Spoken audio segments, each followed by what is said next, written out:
Gold trusted gold buyers మీరు తాకట్టు పెట్టిన బంగారాన్ని విడిపించి ఈ రోజు ఉన్న మార్కెట్ ధరకు కొనబడను.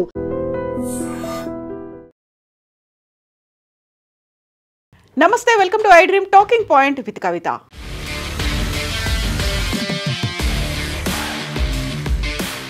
మూడు దశాబ్దాల తర్వాత మేము అణ్వాయుధ పరీక్షలను నిర్వహించబోతున్నాం. మేమే కాదు, ఉత్తర కొరియా, రష్యా, చైనా కూడా నిర్వహిస్తున్నాయి. వాటి గురించి బయటి ప్రపంచానికి తెలియట్లేదు. కాకపోతే పాకిస్తాన్ అణ్వాయుధ పరీక్షలు నిర్వహిస్తోంది. ఎక్కడ చేస్తోంది అని తెలియకపోయినప్పటికీ పరీక్షలు నిర్వహిస్తోంది అనేది మాత్రం మేము గుర్తించగలుగుతున్నాం. ఈ వ్యాఖ్యలు చేసింది అమెరికా అధ్యక్షుడు డొనాల్డ్ ట్రంప్. దాదాపుగా 3 దశాబ్దాల పాటు జరగనటువంటి అణ్వాయుధ పరీక్షలకి నిర్వహించమని నేను ఇప్పుడు ఆదేశాలు జారీ చేశాను అనే మాటని డొనాల్డ్ ట్రంప్ గతంలోనే అనౌన్స్ చేశారు. ఆ మాటకి మేము కట్టుబడి ఉన్నాము అనేటువంటి మాటని మరొకసారి స్పష్టం చేశారు డొనాల్డ్ ట్రంప్. 1991-92 మధ్య కాలంలో ఆపరేషన్ జులిన్ డివైడర్ పేరుతో 7 సార్లు వరుసగా న్యూక్లియర్ టెస్ట్లను నిర్వహించింది అమెరికా. ఆ తర్వాత 3 దశాబ్దాల పాటు ఎలాంటి అణు పరీక్షలను నిర్వహించలేదు. బట్ ఈసారి మాత్రం చాలా క్లియర్గానే దానికి సంబంధించి నేను ఆదేశాలని జారీ చేశాను అనేటువంటి మాటని డొనాల్డ్ ట్రంప్ అనౌన్స్ చేశారు. దానికి సంబంధించి క్లియర్ రికార్డింగ్ అనేది ఇంటర్వ్యూల్లో కూడా ఉంది. ఈ నేపథ్యంలోనే పాకిస్తాన్ నిర్వహిస్తున్నటువంటి అణు పరీక్షలు, దీంతో పాటుగా చైనా కూడా జరుపుతున్నటువంటి పరీక్షల వల్ల భారతదేశం అస్థిరత్వానికి గురయ్యే అవకాశం ఉంది అనేటువంటి మాటని మరోసారి చెప్పారు. తన గతంలోనే ఆపరేషన్ సింధూర్ సమయంలో పాకిస్తాన్కి భారతదేశానికి మధ్యలో జరిగినటువంటి యుద్ధాన్ని ఆపాను అనే మాటని మరోసారి ఇంటర్వ్యూలో చెప్పినటువంటి డొనాల్డ్ ట్రంప్ ఇరు దేశాలు అణ్వాయుధ పరీక్షలు, అణ్వాయుధాలని ఉపయోగించుకునేటువంటి స్టేజ్ వరకు ఆ యుద్ధం వెళ్ళింది. ఆ నేపథ్యంలోనే నేను చాలా బలంగా వారి మీద టారిఫ్లకి సంబంధించినటువంటి మాటను చెప్పాను. దాంతో భయపడిపోయినటువంటి భారతదేశము, పాకిస్తాన్ పరీక్షల్ని, యుద్ధాన్ని ఆపేశాయి అనేటువంటి మాటని మరోసారి స్పష్టం చేశారు. తమ దగ్గర కూడా న్యూక్లియర్ వెపన్స్ అనేవి ఉన్నాయి. అణ్వాయుధ శక్తి ఈ ప్రపంచాన్ని 150 సార్లు పేల్చేయగలిగినంత అణ్వాయుధాలు తమ దగ్గర ఉన్నాయి అనేటువంటి మాటని డొనాల్డ్ ట్రంప్ చాలా క్లియర్గా చెప్పారు. బట్ రష్యా, ఉత్తర కొరియాలు చేస్తూనే ఉన్నాయి. ఎక్కడ చేస్తున్నాయని తెలియదు. చైనా మాత్రం చాలా క్లియర్గా చేస్తోంది. చైనాతో పాటుగా పాకిస్తాన్ చేస్తోంది. కాబట్టి భారతదేశానికి పొరుగున ఉన్నటువంటి ఈ 2 దేశాలు అణ్వాయుధ పరీక్షల్ని నిరంతరం చేయడం వల్ల భారతదేశం అస్థిరత్వంలోకి వెళ్ళే అవకాశం ఉంది అంటూ భారతదేశం చేస్తోంది అనే మాటను చెప్పకపోయినప్పటికీ ఇరు దేశాలు, పాకిస్తాన్కి అండ్ చైనా, భారతదేశానికి పొరుగు దేశాలు, ఈ 2 పొరుగు దేశాలు చేస్తున్నటువంటి అణ్వాయుధ పరీక్షల వల్ల భారతదేశం అస్థిరత్వానికి గురయ్యే అవకాశం ఉంది అనేటువంటి మాట. 3 దశాబ్దాల క్రితం ఆపేసినటువంటి మేము అణ్వాయుధ పరీక్షల్ని మేము చేయబోతున్నాము, దానికి సంబంధించి ఆదేశాలు ఇచ్చామన్నప్పుడు ఆపరేషన్ జులిన్ డివైడర్, ఆ తర్వాత జరిగినటువంటి అణ్వాయుధ ఒప్పందానికి సంబంధించి ఒక ట్రీటీ అనేది కుదుర్చుకున్న తర్వాత అమెరికా ఇప్పటిదాకా అణ్వాయుధ పరీక్షలు అయితే చేయలేదు. ఈ విషయాన్ని అయితే అందరూ గుట్టుగా ఉంచుతున్నారు. బట్ నేను మాత్రం బహిర్గతం చేస్తున్నాను, చాలా అఫీషియల్గానే దీన్ని అనౌన్స్ చేస్తున్నాను అనేటువంటి మాటని డొనాల్డ్ ట్రంప్ అయితే చాలా క్లియర్గా చేశారు. తాజాగా ఆయన తీసుకున్నటువంటి ఆ నిర్ణయాన్ని సమర్థించడమే కాదు, దానికి సంబంధించి క్లారిఫికేషన్ కూడా ఇచ్చారు. ఇప్పటికీ అణ్వాయుధ పరీక్షలు చేస్తున్నటువంటి జాబితాలో పాకిస్తాన్ ఉంది, రష్యా, చైనా, ఉత్తర కొరియా. దీంతో పాటుగా అనేక దేశాలు, ఆ పేర్లు వెల్లడించినప్పటికీ అనేక దేశాలు మాత్రం అణ్వాయుధ పరీక్షల్ని చాలా సీక్రెట్గా ఉంచుతున్నాయి అనే మాట CBS అనేటువంటి న్యూస్ ఛానల్కి దాదాపు 60 నిమిషాలు ఇంటర్వ్యూ ఇచ్చారు డొనాల్డ్ ట్రంప్. అందులో ఈ మాటని చాలా క్లియర్గా చెప్పారు. మిగతా దేశాలు ఏవి వాటి గురించి బహిరంగంగా మాట్లాడట్లేదు, నేను మాత్రమే బహిరంగంగా మాట్లాడుతున్నాను అనే మాట చెప్పాడు. రష్యా, చైనా వద్ద ఉన్నటువంటి అణ్వాయుధాల కంటే తమ దగ్గర అత్యంత శక్తివంతమైనటువంటి అణ్వాయుధాలు ఎక్కువగానే ఉన్నాయి, వారికంటే ఎక్కువగా ఉన్నాయి, అందులోనూ అత్యంత శక్తివంతమైనవి. తమ వద్ద ఉన్న అణ్వాయుధాలతో ఈ ప్రపంచాన్ని 150 సార్లు పేల్చేయొచ్చు అనే మాటని ఆయన చాలా క్లియర్గా, గట్టిగా చెప్పారు. అణ్వాయుధాల నిరాయుధీకరణ గురించి రష్యా అధ్యక్షుడు వ్లాదిమిర్ పుతిన్, చైనా అధ్యక్షుడు జిన్పింగ్తో మాట్లాడాను అనేటువంటి మాటను కూడా డొనాల్డ్ ట్రంప్ చెప్తూనే వస్తున్నారు. అయితే డొనాల్డ్ ట్రంప్ తాజాగా జారీ చేసినటువంటి ఈ ఆదేశాలపై అమెరికా ఇంధన శాఖ కార్యదర్శి క్రిస్ రైట్ అయితే వివరణ ఇచ్చారు. తాము అణ్వాయుధ పరీక్షలు చేస్తున్న మాట వాస్తవమే అయినప్పటికీ అణ్వాయుధాలని ప్రయోగించదలుచుకోలేదు.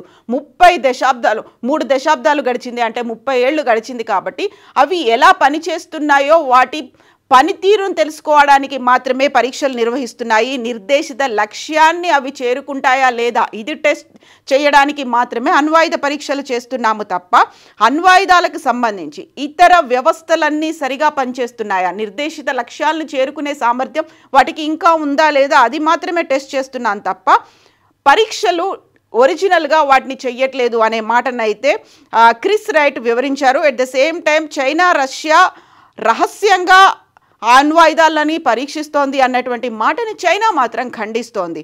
తమ దేశం ఎల్లప్పుడూ శాంతియుత అభివృద్ధి కోసమే తోడ్పడుతోంది, అందుకోసమే కృషి చేస్తోంది. ఒకవేళ ఏ దేశమైనా అణ్వాయుధాలని ప్రయోగిస్తే ఫస్ట్ ఛాన్స్ వారికే ఇస్తాము, ఆ తర్వాత ముందుగా వినియోగించకూడదు అనేటువంటి ఒక కండిషన్ని పెట్టుకున్నాం. కాబట్టి మేము శాంతియుతంగా ఉన్నాము, మా విధానానికి మేము కట్టుబడి ఉన్నాము, చైనా అణువ్యూహం పూర్తిగా రక్షణాత్మకమైంది అనేటువంటి మాటని చైనా అయితే చెప్తోంది. బట్ రష్యా ఇప్పటికైతే దానికి సంబంధించి అఫీషియల్గా ఏది వెల్లడించకపోయినప్పటికీ రష్యా కూడా ఈ మధ్య కాలంలో తరచుగా డ్రోన్తో పాటుగా కింద అండర్ గ్రౌండ్లో కూడా టన్నెళ్లలో కూడా వాటిని చేస్తోంది అనేటువంటి మాటని అన్అఫీషియల్గానే వెల్లడించింది. At the same time Pakistan చేస్తోంది అనే మాట, పాకిస్తాన్ మాకు నమ్మకమైనటువంటి మిత్రుడు ఎప్పటికీ కాబోడు అనేటువంటి మాటని డొనాల్డ్ ట్రంప్ మరొకసారి చెప్పినప్పటికీ కూడా దాంతో సంబంధాలని తెంచుకోవడానికి మాత్రం తాము రెడీగా ఉన్నామా లేదా అనేటువంటి విషయాన్ని మాత్రం డొనాల్డ్ ట్రంప్ వెల్లడించలేదు. నమ్మకమైన మిత్రుడు కాదు అనే మాట. బట్ మా దగ్గర ఉన్నటువంటి అత్యంత సామర్థ్యం ఉన్నటువంటి పరికరాల ద్వారా అణ్వాయుధ పరీక్షలు జరుగుతున్నటువంటి పరిసరాల్లో ట్రెమార్స్ని మేము గుర్తించగలుగుతున్నాము, అక్కడ ఉన్నటువంటి వైబ్రేషన్స్ని మేము ఐడెంటిఫై అయితే చేయగలుగుతున్నాం తప్ప ఎగ్జాక్ట్గా ఈ ప్రాంతంలోనే జరిగింది అనేది మేము చెప్పలేము, బట్ పరీక్షలు జరిగాయనేది గుర్తించగలుగుతున్నాము అనేటువంటి మాటని డొనాల్డ్ ట్రంప్ అయితే క్లియర్గా చెప్పారు. బట్ పాకిస్తాన్ అండ్ చైనా ఇద్దరూ చేస్తున్నారు, భారతదేశానికి అస్థిరత్వం చేసేటువంటి ప్రయత్నాల్లో ఉన్నాయి అనే మాటనే చాలా తీవ్రంగా పరిగణించాల్సినటువంటి అవసరం ఉంది అనేది రక్షణ శాఖ దగ్గర నుంచి అధికారుల దగ్గర నుంచి అన్అఫీషియల్గా వస్తున్నటువంటి ఇన్ఫర్మేషన్. ఇప్పటికే ఆపరేషన్ సింధూర్ 2.0 మీద రక్షణ శాఖ మంత్రి రాజ్నాథ్ సింగ్తో పాటుగా త్రివిధ దళాలకు చెందినటువంటి అధినేతలు కూడా చాలా క్లియర్గా ఏ క్షణమైనా ఎప్పుడైనా ఆపరేషన్ సింధూర్ 2.0 జరగవచ్చు అనే మాటను చెప్తూ వస్తున్నారు. పాజ్ బటన్ని ప్రెస్ చేసి ఉంచాము మేలో జరిగినటువంటి ఆపరేషన్ సింధూర్ని. ఏ ఒక్కరూ కూడా తమ యుద్ధాన్ని ఆపమని చెప్పలేదు, బట్ పాజ్ బటన్ అయితే ప్రెస్ చేశామని. ఈ CBSకి ఇచ్చినటువంటి ఇంటర్వ్యూలో కూడా డొనాల్డ్ ట్రంప్ మరోసారి చెప్పారు, తను చేసినటువంటి ప్రయత్నాలు తన బెదిరింపులకు భయపడి మాత్రమే పాకిస్తాన్ భారతదేశం ఆపరేషన్ సింధూర్ని ఆపాయి అనేటువంటి మాటను చెప్పారు. బట్ అదే సమయంలో భారతదేశం ఆపరేషన్ సింధూర్ చేసినటువంటి సమయంలోనే కిరానా హిల్స్కి సంబంధించి పాకిస్తాన్లో ఉన్నటువంటి అక్కడ అణ్వాయుధ బేస్, కేవలం ఎయిర్ బేస్ మాత్రమే కాదు, అక్కడ కూడా మనం దాడులు చేశాము, ఫైటర్ జెట్లు అక్కడ క్షిపణులను కూడా ప్రయోగించాయి, అది మొత్తం పూర్తిగా ధ్వంసం అయిపోయింది అని ఆపరేషన్ సింధూర్ సమయంలో పాల్గొన్నటువంటి అధికారులు అయితే చెప్పారు. బట్ దానికి సంబంధించి పాకిస్తాన్ అఫీషియల్గా ఏ ఇన్ఫర్మేషన్కి ఇప్పటికీ బయటికి వెల్లడించలేదు. ఈ నేపథ్యంలోనే ఇప్పుడు అణ్వాయుధ పరీక్షలకి సంబంధించి అందులోనూ అందరూ చేస్తున్నారు కాబట్టి మేము కూడా చేయబోతున్నాము అనేటువంటి డొనాల్డ్ ట్రంప్ మాటకి కొంచెం అలర్ట్గా ఉండాల్సినటువంటి అవసరం ఉంది అనేది రక్షణ రంగ నిపుణుల దగ్గర నుంచి అయితే వస్తున్నటువంటి మాట.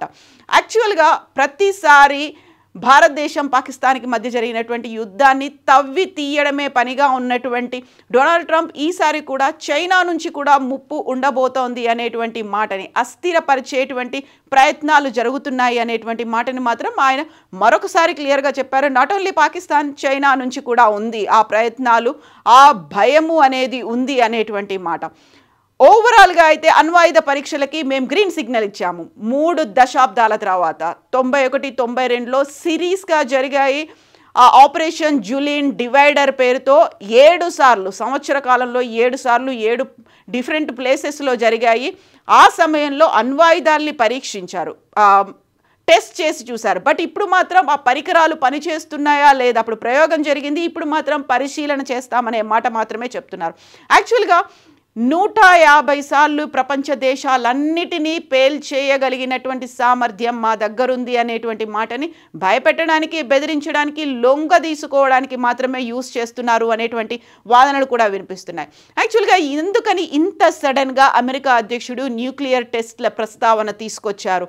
ఎందుకని మళ్ళీ అందులో భారతదేశం గురించి వివరిస్తున్నారు? కేవలం పాకిస్తాన్ నుంచి కాకుండా చైనా నుంచి కూడా ప్రమాదం పొంచి ఉంది, అస్థిరపరచడానికి కుట్రలు జరుగుతున్నాయి అనేటువంటి మాటని ఎందుకన్నారు? దీని మీద కూడా దృష్టి సారించాల్సినటువంటి అవసరం ఉంది అనేటువంటి వాదనలు కూడా వినిపిస్తున్నాయి.